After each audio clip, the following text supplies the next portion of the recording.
Ni hao, 我的名字是 Cyril. Hi there. Have you thought about graduate education in China? Maybe you are thinking about it. Today, my guest is going to talk about his experience studying in China. He will talk about the educational system, he will talk about the food, he will talk about the culture, and some of the experiences that he had learning the Chinese language. If you are really interested in education in the Far East and in China in particular, you don't want to miss this. Take a listen. Hello, everyone. You are listening Welcome to NMDA Talk. another episode of our podcast. It's really a pleasure to have you join us. Happy New Year, wherever you are. That your holiday celebrations went well, and You are that listening to are NMDA Talk. excited for the new year. I have a very special guest joining me all the way from Kumasi, Ghana, and to talk about something very, very interesting. Hello, who do we have here today? I'm Cyril Boatin from Ghana.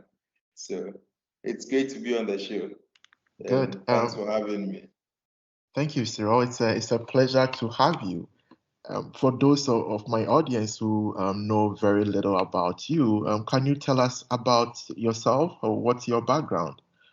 My background is in geophysics, and I currently teach at the Department of Physics at the Kwame Nkrumah University of Science and Technology.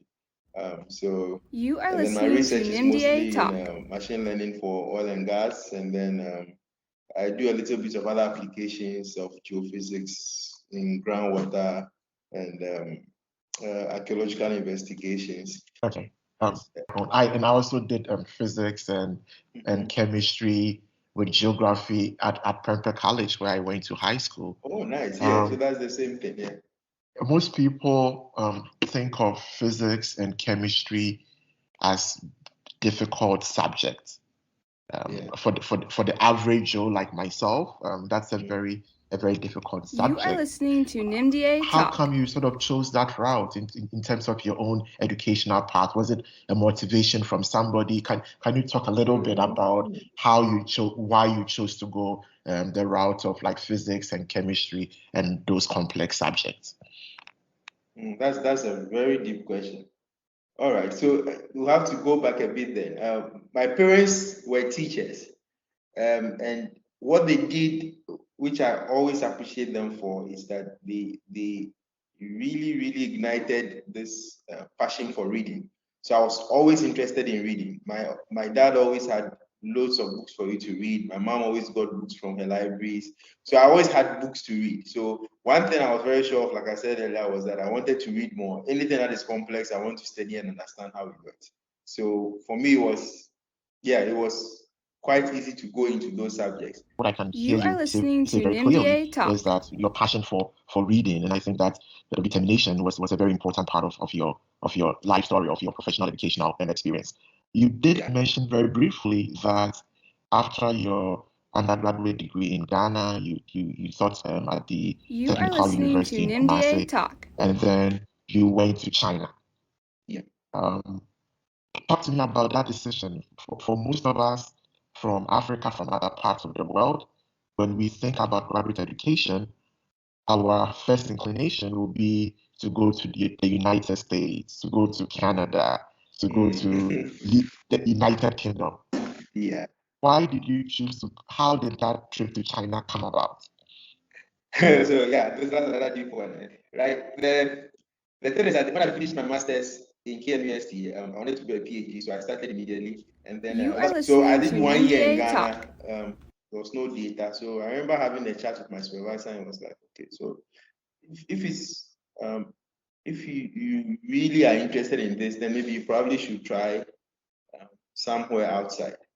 So I looked at the options. Yes, US, I think Canada. I looked at the UK. I applied. I remember I applied for some of the universities, University of Leeds. And then suddenly one day he sent me an email that there was this program that had just started with the Chinese Academy of Sciences, which is like the it's like an arm of the government in China. It's like the topmost research institution in Ghana, huge institution in Ghana, and they were in China. Sorry, they were collaborating with the World Academy of Sciences in Trieste, Italy. So he sent me the email and said, "This looks like a really, really good program. So if you'll be interested, take a look at it." So I went back at my proposal for the PhD, what I was working on, looked at it, and I said, "Okay, let me check out this Chinese Academy of Sciences. Let's see." So I went to the institute that was in my field in geophysics, Institute of Geology and Geophysics in Beijing. Then I checked out the profiles of the professors there. And interestingly, you immediately be blown away by, their qualifications, the papers they published. So that's when I started saying, wow, this is like a different way. Tell me about when you first landed in China. How was it? How was the experience? Like, you probably used to eat a lot of Indomie in Ghana. I'm sure. So how was the experience? How was the food? How was the culture? How was your first day in China? So that's the other interesting thing. So I think before you leave Ghana, you don't really have like a conception of how China will look like, apart from those old movies you've watched and all those things. So most of us really don't know how China has developed. So I remember my first impression landing at the airport, getting out of the airport, and was because before I had visited New York a couple of times, I'd been in the US a couple of times. So I remember getting out of the airport and we're going to the university, and I was like, oh, this just looks like New York. And I didn't expect Beijing to look like New York, like the tall buildings, everything was huge. Yes, so that was the first thing. I was blown away. Yeah, it doesn't really occur to you to see Beijing in the light as like the Western countries kind of. Mm-hmm. But that was it. That was the first thing. And then the other thing you notice is that, okay, everybody speaks Mandarin. So you kind of get used to the point that when you travel outside, even to French-speaking countries, people can chat to you in a bit of English. Mm-hmm. Everybody speaks Mandarin. So that's the first thing that hits you. So it's like English, you can speak English, but you can't communicate to anybody. So that's the first challenge that hits you. You get to the university campus, you think, okay, maybe people can speak a little bit of English. Apart from maybe the international office that you deal with, no one else speaks English. So that really is the first challenge that hits you, right? The second thing is the food. The food is completely different, So, and this is the funny story. I remember the first week, a lot of the Africans who got in there were like, they can't eat the Chinese food. So we were all running to, there was this Indian Pakistani style restaurant that had this how do you call it, curry rice, curry chicken and rice. So for 3 days continuously, I remember all the Africans, we were all eating the same food, morning, afternoon, evening, morning, afternoon. So after 3 days, I told my roommate, no, we can keep on doing this. It doesn't make sense. Let's go try the other foods. You never know, something may taste different. So we started going to and Chinese universities have these huge canteens, sometimes 2 on campus, like 3 stories. Every floor has variety of food. So it's not like they don't have food on campus. So we went to the canteen, 3 stories. We said, okay, what we'll do is that in the morning, we'll go to the first floor, randomly pick anything and try it. Okay, he tries a different thing, I try a different thing. Whatever tastes good, we share notes. And then by the end of the week, we would have explored as much as possible. By the end of the week, we were settled in. We knew what to eat at any time and got used to it. It sounds like you deserve like you and your roommate deserve 2 PhDs. I mean, one for your research on the food landscape and another for physics. Would you agree that you guys deserve 2 PhDs? At least an MSc for the food, man. I think by the end of the first semester, we're quite good on Chinese food. Yeah. And Yeah. so how as somebody, and I think this is something that most people, particularly with the increasing popularity of Chinese universities or grad programs, most people would likely follow, and I'm sure quite a few people have also gone that way as well. How did you overcome that communication piece? Yeah. So that's the Chinese Academy of Sciences had a really good program for us. What they did was that in the first 4 months that you get to China, they give you this intensive language course. So in the morning from around 7:30 to 12, we are studying Chinese, right? So that holds on for like 4 months. Was very different from English French, because learning English French in Ghana was almost a similar tone, kind of. The letters looked similar. So in China, you are doing characters, which before I had gotten to China just looked like somebody drawing something. And then you realize all the things that meant something, and there's a history behind the character, and and then suddenly you realize, oh, now if I'm in town, I can start recognizing characters and know what this means. And it was a whole new world. So for me, it was just fun. I remember enjoying the class so much. I loved the Chinese classes over the 4-month period. So by the end of the 4-month period, at least you knew enough Chinese to right now probably navigate campus, go to the city, buy stuff. My supervisor had stayed in the US and stayed in Australia for a long time. So we could communicate in English. So that was not a problem.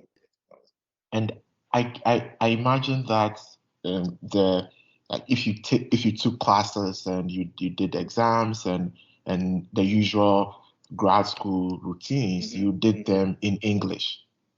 Yes. So the classes were in English.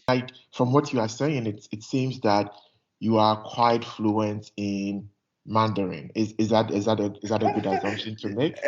Quite fluent to be. Mandarin is so vast. I don't even my colleagues said we shouldn't say they are quite fluent unless you are talking about their area of expertise. So I'll say yes, I can get around. I can speak enough to live in China. Yeah, that should be okay.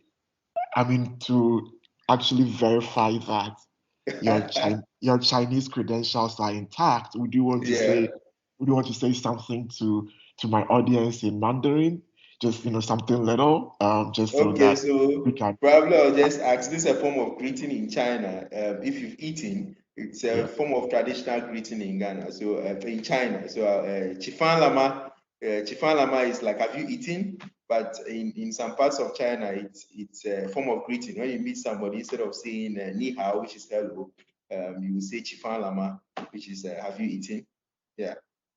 Okay. Oh, can you say hello? My name is Cyril, like something like that, just so we kind of know you. Okay. Ni hao. What that means is she's Cyril. Wow, that's pretty impressive. Please keep going. Yeah.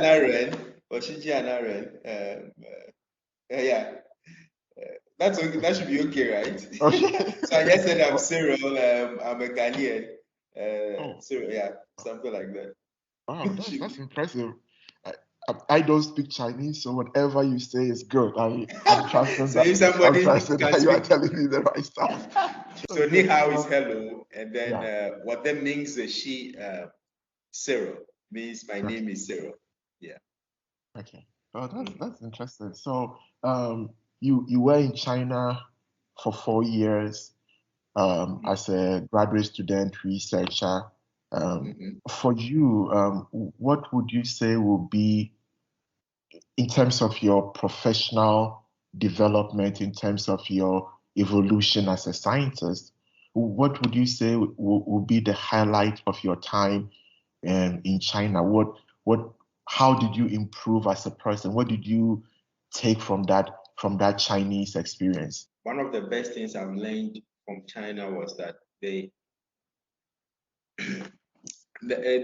they kind of instill in you this attitude not to just depend on talent or what you know before, but to always persevere and improve.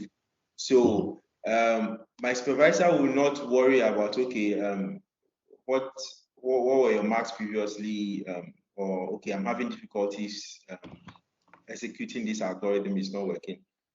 That's not his problem. He's like, okay, you've met problems, you can't do that. Go back, work on it again. It will always get better. So keep working on it. So it's like there's always this push all the time for you to improve upon what you are doing. It wasn't like, oh, you don't have the talent, so forget it. That never happens in China.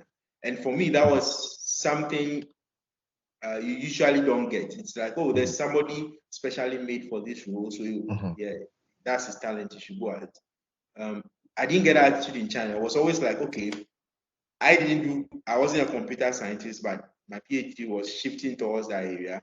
And okay, I don't have the skills. I'm having difficulties. My boss says, no, just go on the internet, read a lot of papers, and you get over it. Try and learn from people, you get over it. So it was always like that. And I think that was a unique thing for me. Even though that's not like maybe a direct skill in geophysics, I feel it's a skill that it's necessary for any endeavor. So you are always pushing to get where you want to go, even if at the beginning you don't have the things you need. Did you have opportunity to enjoy the social life in China, the cultural life? Can you talk briefly about that? How was that experience for you? You went to see the Great Wall of China, I suppose? Yeah. So I was in Beijing. So I went to the Great Wall. We went to the Forbidden City. My colleagues, usually we always had an end of year kind of get together. My boss, my supervisor had that. We'll have a huge party for all of us, like a dinner over maybe 6 hours in the evening. And if you know the Chinese culture, like there's this huge table, everybody in the group sits around this round table. There's a lot of chatting with all the senior professors, the main head of the group. Everybody is there and everybody lets their head down. We chat, socialize, just have fun for hours. That happens, I think, every year. That's nice. And I can imagine with all the meals you were having that your chopstick skills are quite top notch. Oh yeah, my chopstick skills are really good. Yeah, that one I worked on it as the first lesson in China. Oh wow. Yeah. Wow. Okay. Well, I would need to take some lessons from you then, because mine is not the greatest. So really interesting experience from that time. You have all this like training experience, everything. You connected socially, you connected culturally, you get to see the countryside, you get to work in this really great group of researchers. Was there any time that was there any experience for you that you thought of as a challenge in the sense that maybe I shouldn't have come here? Was there a time within your PhD research that you were like, maybe I should have gone somewhere else? Did you ever feel like that? Oh no. Oh yeah. That's it. if you do a PhD and you don't go to the experience, then you probably didn't do a PhD. Yes. I had sent in my first paper of my PhD. It was actually on machine learning applications for geophysics. So I had sent it in. The first review was like really heavy, and then you go back and you're like, Yeah. So I talked to my supervisor and it's like, oh, come on, it's normal. Just sleep over it, wake up the next morning and look at it again. Very interesting. So as we try to run up our discussion, which I'm really, really enjoying, how did you plug yourself back into the Ghanaian educational system? You finished your PhD. at what point did you make the decision not to stay in China, but to come back to Ghana? And how did that getting your academic position at the university in Ghana, how did that process go for you? Okay, so as coming back to Ghana was not really like a decision I made recently. I always knew I was going to come back to Ghana. Thinking I have a new PhD, so let me just apply. Probably I'll get something fast then. Well, you know Ghana. So I applied to a lot of universities, and nothing showed any promise. So that was a thing. So I remember I was in Ghana. Did you have some, Cyril, did you have some money saved up for the time you were unemployed in Ghana? So that was the problem. So I really didn't think through, because if you're on a PhD, even though the money is good, you're in a foreign country, the money is really not that good for you to save so much money, Okay. So you didn't have any money, and I really thought, okay, I'm passionate about working in Ghana, so it shouldn't be a problem. But then you come to Ghana, and then the systems don't align to that. For 4 months or so, I didn't have anything. Boss called me from China, was like, "Have you gotten something?" I said no. So the next day he sent a ticket and said, "Fly back to China." So you went back to China? Yes, because there was nothing showing up. All the places I'd applied to, I said nothing was happening. So I went back to China for a postdoc, actually. Okay. Yes. And then you came back to Ghana again? Yes, and then I came back in COVID. So I came back last year. So I've actually been in Ghana for only a year now. Your academic career, you would say, has taken off reasonably well. Yeah. Okay, good. Yeah. So I've settled in the department, because if you check my LinkedIn, I'm always making this comment. The Department of Physics at KNUST, I think, is one of the best departments in the country. The mentorship and the camaraderie, the atmosphere is really good for mentoring young people. So I've not had any problems there. So settling in, we are giving responsibilities quite early on. So it's not a big deal. Good. And so let's just go back a few years, like 4 or 5 years ago. Let's put you in the shoes of a relatively, I say relatively because age these days is quite subjective. A relatively young African who has an offer on the table to study in China and to follow your path. What would be your advice for that person? Would you advise a person to take that opportunity in a general sense? But is that something that you would recommend?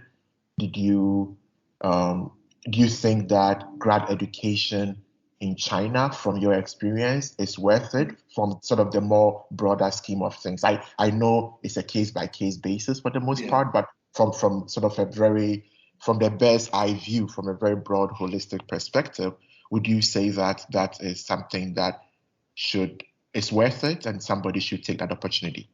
Oh yes. I think if you have the opportunity, especially the really international focused universities in China, Chinese Academy of Sciences, Peking, Tsinghua, some of those universities are they are top notch. They are like the top 100 universities in the world. So if you are really, if you want to do good research, and these universities are research based. So if you are really interested in research that you want, they have some of the coolest technologies, like the new gadgets you can use for experiment. And especially in the Chinese system, I think one of the biggest advantages is that funding is not a problem. So some of these professors have huge funding, and they are just looking for people to deliver. So if you are interested in that kind of cutting edge work and you need funding, going to China, I think shouldn't even debate it. But like you said, it's a case by case basis. You can go to the West and go to a terrible university. I advise people now to for China, I think the cultural language differences. So I tell people to be especially cautious in choosing supervisors. I think the same advice will go for anywhere in the world, because there are terrible advisors everywhere. But especially because of the language and the cultural differences, people should invest your time in making sure you choose the right advisor. That advice should go to anybody going anywhere, because your advisor can make you a very depressed person by 4 years PhD. So yeah, for me, if you have the chance of going to China and it's check the program, it's good, it's got funding, yeah, go for it. They have some of the best tools in scientific research these days. What does the future hold for you, Cyril? What when you look into the next few years, what do you see? What does the future hold for you? Now, my focus is on trying to get a research group, fully funded research group running, and at least create a culture of research. For me, that's like the priority. Something, if at the end of my career I can have a research group that has funding from industry in Ghana, so that let's say students anywhere can then say, okay, I want to go there because I know I can be funded and I'll be solving a problem for industry in Ghana. That's the dream. That's my plan. So I'm hoping within the next 5 years. I know it's challenging. I know it's a huge task trying to get industry and academia on the same page in Ghana, but that's the focus. Try to get a very good research group that is funded from industry that can have students solving problems for industry. That's very, very exciting. I think that with your innate desire for solving complex problems and the perseverance and sort of the can-do spirit that you have acquired in China, I honestly think that the sky is the limit for you. And I am really appreciative of your time. I've enjoyed learning as much about China today as I assume my audience have. And I'm sure that many people considering China would find some of the things that you've said today quite good in terms of helping them make decisions. And I think that's the new academic frontier, and it's only going to expand moving on into the future. Let me thank you. I'll try and say thank you in Mandarin. Is it Gigi? Is it Gigi? Xixie. Yeah, Xixie. Oh boy. Xixie, yeah. Thank you. Oh, nice. Thank you, Google Translate, for helping me to speak to my friend Cyril. Thank you so much, Dr. Boateng, for your time. Really appreciative, and that I'm sure we'll talk again in the not too distant future. Thank you. Sure. I really thank you for the opportunity. It's been fun chatting with you. I think the time just flew. I'm surprised. So I'm really grateful for the opportunity. You are listening to NIMDA Talk.